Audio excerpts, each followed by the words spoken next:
দুপুরে খাওয়া দাওয়ার পরে আমরা আছি। আমরা কেউ কেউ পর্যায়ক্রমিকভাবে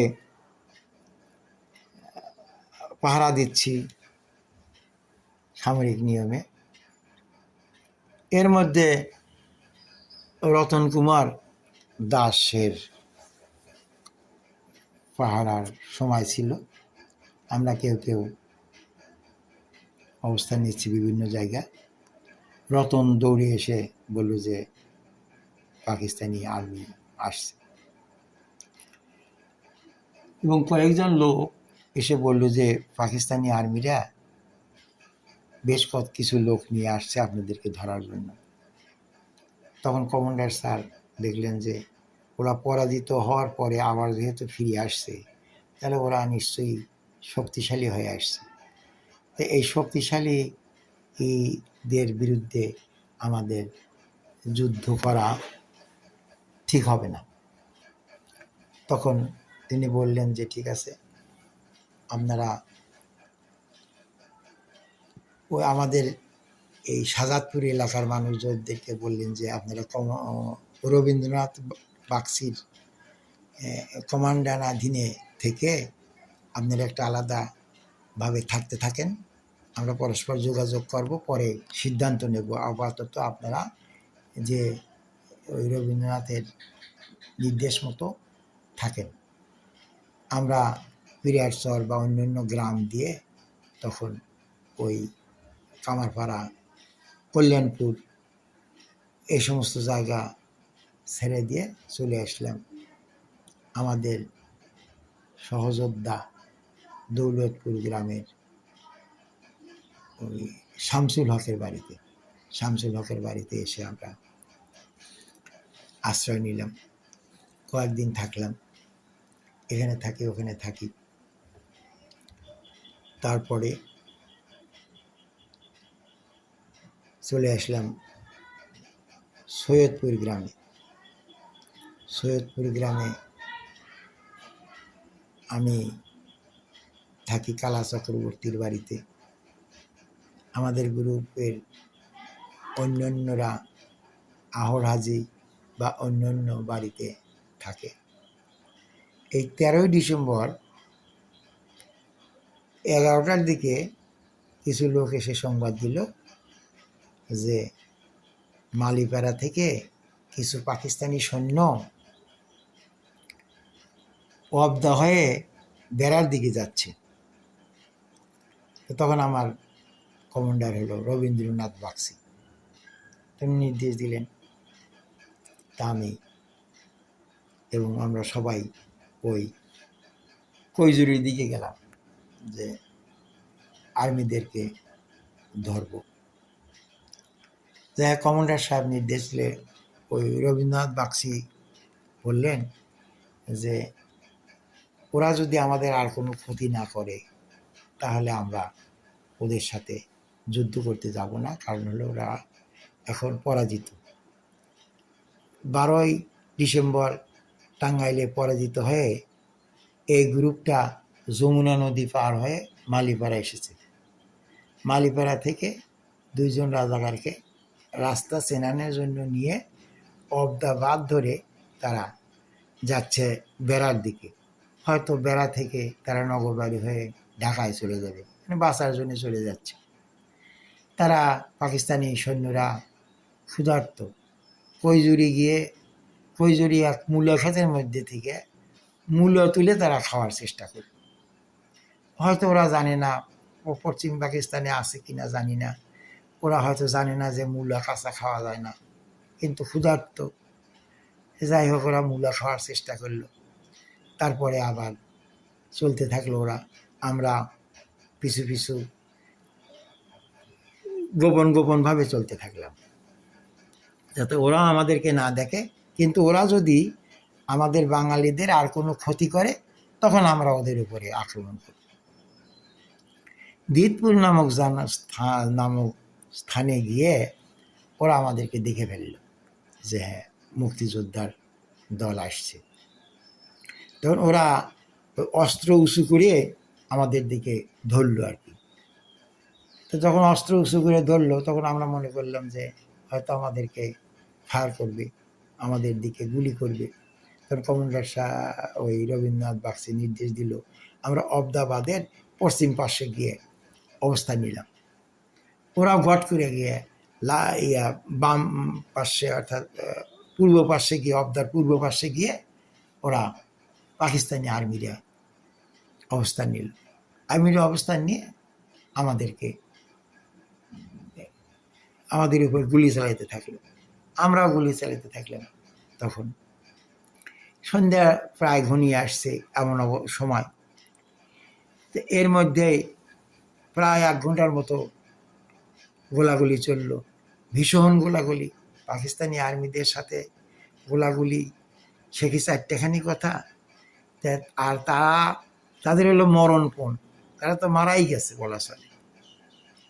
যাই হোক, তা আমি আছি, আমাদের ডান পাশে আছে ওই SM আমির হোসেনের গ্রুপ, আমাদের গ্রুপের ওই আছে, আমার বাম পাশেই আমার কমান্ডার রবীন্দ্রনাথ বাগচি, তার ডান পাশে আমি, আমার ডান পাশে আবার আমার গ্রুপের অন্য সবাই। যাই হোক, গুলি চলছে, এদিকে 2টে গুলি এসে ওই SM আমির হোসেন বেড়ার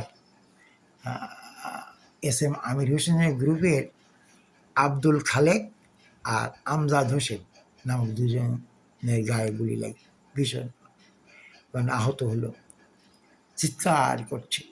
আমাদের পাশাপাশি আমরা চিৎকার শুনতে পাচ্ছি, ওদের সহযোগীরা সব বিভিন্নভাবে নিজেরা চিকিৎসাপত্র করছে। এই সন্ধ্যা ঘনিয়ে আসার কারণে ওরা গোলাগুলি বন্ধ করল। ওরা যখন গুলি করছিল না, আমরাও গুলি বন্ধ করলাম।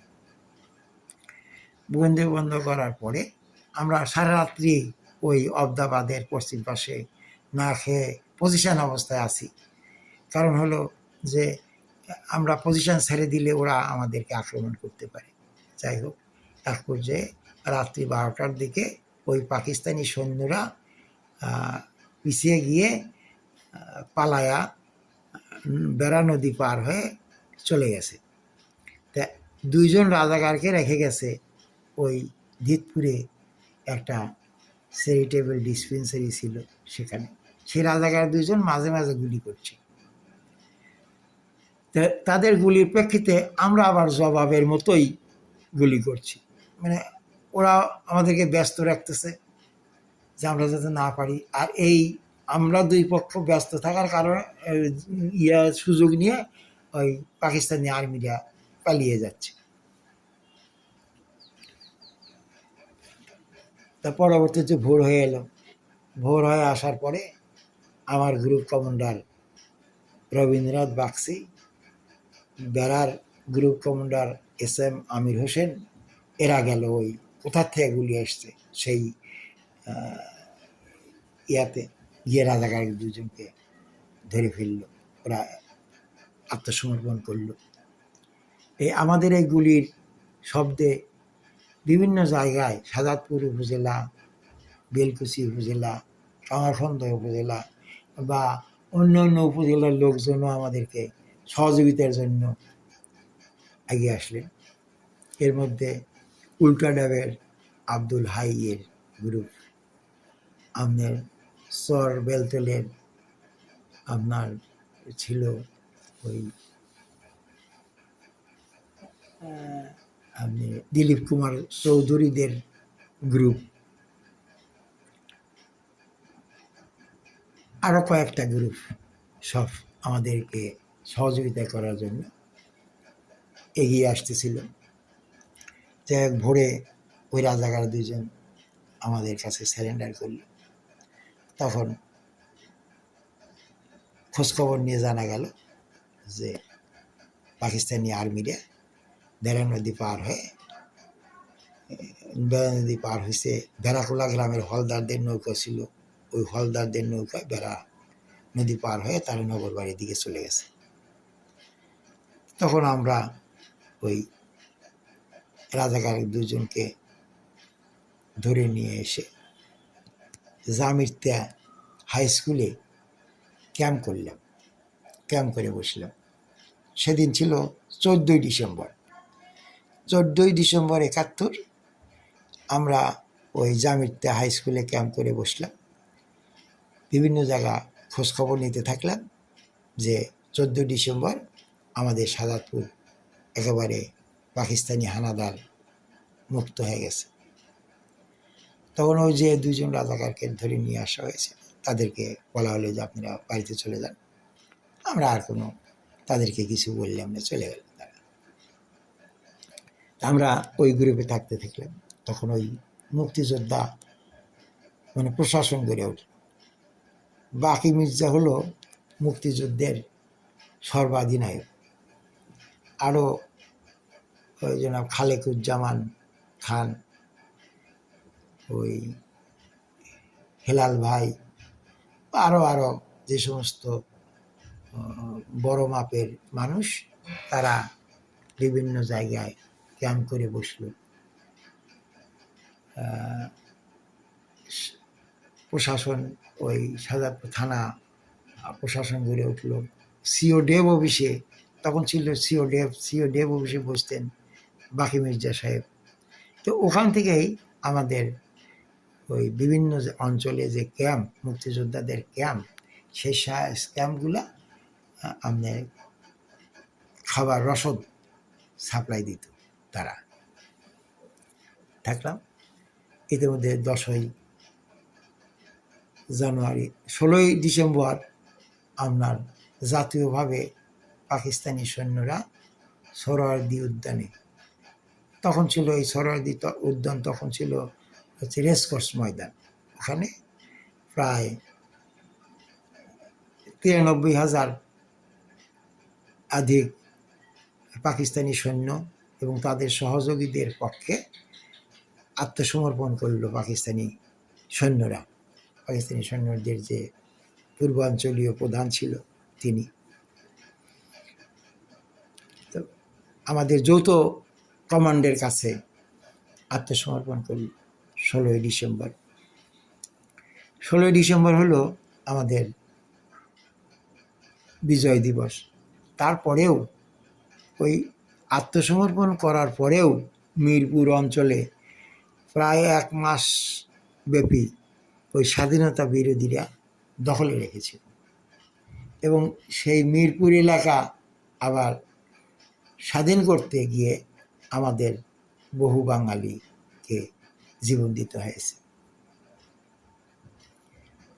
তা ওই 10ই আমাদের বাংলাদেশের চাপ, ভারতের চাপ এবং অন্যান্য দেশের চাপে পাকিস্তান আমাদের নেতা, জাতির পিতা বঙ্গবন্ধু শেখ মুজিবুর রহমানকে 8 জানুয়ারি জেল থেকে মুক্তি দিতে বাধ্য হয়।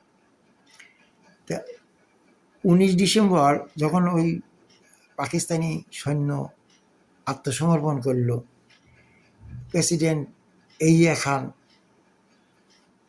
পরাজিত হলো, তখন ওই ভুট্টো পাকিস্তানের দায়িত্ব গ্রহণ করলো, পশ্চিম পাকিস্তানের দায়িত্ব। তখন বাংলাদেশ একটা স্বাধীন দেশ হয়ে গেছে। পশ্চিম পাকিস্তানের দায়িত্ব গ্রহণ করলো জুলফিকার আলী ভুট্টো। তিনি ওই 10 জানুয়ারিতে বঙ্গবন্ধু শেখ মুজিবুর রহমানকে মুক্তি দিলেন। তখন পাকিস্তান থেকে সরাসরি বাংলাদেশে বঙ্গবন্ধুর আসার কোনো সুযোগ ছিল না। ভারতের উপর দিয়ে কোনো প্লেন, পাকিস্তানি প্লেন আসতো না। তখন ওই পাকিস্তান থেকে বঙ্গবন্ধু জাতির পিতাকে পাঠানো হলো ওই লন্ডনের হিথ্রো বিমানবন্দরে। ওখান থেকে ওই লন্ডনের যে রাষ্ট্রপ্রধান তাকে বিশেষ অভ্যর্থনা দিলেন, একটা হোটেলে রাখার ব্যবস্থা করলেন। তারপরে ওই বিশেষ একটি বিমানে 9 তারিখে ভারতে পাঠানো হলো। ভারতের আমন্ত্রণে ভারতের প্রধানমন্ত্রী ইন্দিরা গান্ধী এবং রাষ্ট্রপতি ভিপি গিরি সম্ভবত, ওনারা আমন্ত্রণ জানালেন বিজয়ী জাতির পিতা বঙ্গবন্ধু শেখ মুজিবুর রহমানকে। উনি আসার সময় ভারতে ওই প্রধানমন্ত্রীর সাথে এবং অন্যান্যদের সাথে দেখা করলেন। দেখা করে যাই হোক উনি চলে আসলেন 10 তারিখে, 10 জানুয়ারি 72 বাংলাদেশে। বাংলাদেশে এসে তিনি 11 জানুয়ারি ওই অস্থায়ী সরকারের রাষ্ট্রপতি হিসাবে একটা অধ্যাদেশ জারি করলেন। সেই অধ্যাদেশে ওই রাষ্ট্রপতি শাসিত শাসন ব্যবস্থা বিলুপ্ত ঘোষণা করে গণতান্ত্রিক পদ্ধতির সরকার পদ্ধতি করার ঘোষণা দিলেন। তিনি তখন হলেন ওই রাষ্ট্রপতি পদ থেকে তিনি রিজাইন করলেন। রিজাইন করে প্রধানমন্ত্রী নিযুক্ত হয়ে ওই 12 জানুয়ারি 72 থেকে বাংলাদেশের প্রধানমন্ত্রী হিসাবে তিনি বাংলাদেশের শাসনভার গ্রহণ করলেন এবং শাসন করতে থাকলেন।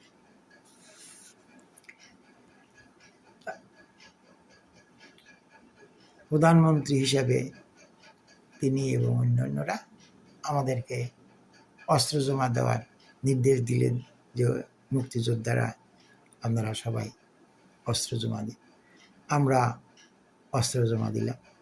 আমাদের গ্রুপ আমরা 24 জানুয়ারি 72 ওই ইব্রাহিম বিহারীর বাসায়, সিরাজগঞ্জ সদরস্থ ইব্রাহিম বিহারীর বাসায় একটা অস্থায়ী ক্যাম্প করা হয়েছিল অস্ত্র জমা নেওয়ার জন্য। সেই ক্যাম্পে অস্ত্র জমা দিলাম। জমা দিয়ে আমার বাড়িতে চলে আসলাম। বাড়িতে আসার কয়েকদিন পরে সংবাদ দেওয়া হইল, আবার গেলাম। গেলে পরে একটা সাদা কম্বল আর কিছু টাকা দিলেন আর বললেন যারা আপনারা মালয়েশিয়াতে ভর্তি হতে চান, মালয়েশিয়া ক্যাম্প করা হলো ওখানে, মানে মুক্তিযোদ্ধাদের পুনর্বাসন বা সহযোগিতা করার জন্য। আমি ছোট মানুষ, আমার ওই কোনো লোভ ছিল না যে আমি পড়াশোনা করব, পড়াশোনা করে বড় হব। যখন প্রয়োজন ছিল, জাতির প্রয়োজনে আমি মুক্তিযুদ্ধে যোগ দিয়েছিলাম, আর আমি কোনো ধান্দার মধ্যে যাব না। বাড়িতে চলে আসলাম। আমি যাওয়ার কারণে আমার বাবা মা এবং দাদা বৌদি সহ সবাই ভারতে গিয়েছিল। তা তখন ভারত থেকে তারা ফিরে আসলেন। আমাদের জীবন শুরু হলো। আমার দাদা ছিলেন, আমার বড় দাদা দেবেন্দ্রনাথ সান্যাল, এমকম এমএড। তিনি ছিলেন এই রতনকান্দি আদর্শ হাই স্কুল প্রতিষ্ঠাকালীন প্রধান শিক্ষক। তিনি প্রতিষ্ঠাতা প্রধান শিক্ষক। তখন ছিল জুনিয়র হাই স্কুল।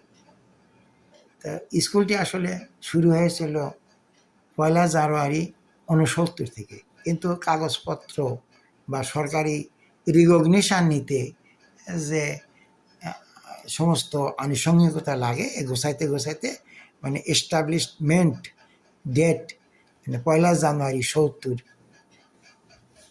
দিতে বাধ্য হয়েছিলেন। যাই হোক, তো এইভাবে ওই স্কুল থেকে তখন আমি 8 পাসের টিসি নিয়ে অটো পাসের টিসি নিয়ে শাহজাদপুর বহুপার্শ্বিক উচ্চ বিদ্যালয়ের 9ম শ্রেণীতে বিজ্ঞান বিভাগে ভর্তি হলাম। আমার লেখাপড়া শুরু হলো। এই তো আমার স্বাধীনতার ইতিহাস মোটামুটি। তা আপনারা সবাই লেখাপড়া করুন, বিদ্যা অর্জন করুন, ভালো মানুষ হন, দেশকে ভালোবাসুন, দেশপ্রেমিক হন, এবং সব ইতিহাস আপনারা বইতে তো পাওয়া যাবে, বিভিন্ন জায়গা বই, বিভিন্ন বই কম্পেয়ার করলেই বিষয়টা বের হয়ে আসবে। সেই সমস্ত ইতিহাস থেকে আপনারা সব জানতে পারবেন। তা আপনাদের উদ্দেশ্যে আমার পরামর্শ যে আপনারা লেখাপড়া করুন, দেশকে ভালোবাসুন, আর দুর্নীতিমুক্ত থেকে দেশকে গড়ে তোলার চেষ্টা করুন। ধন্যবাদ সবাইকে।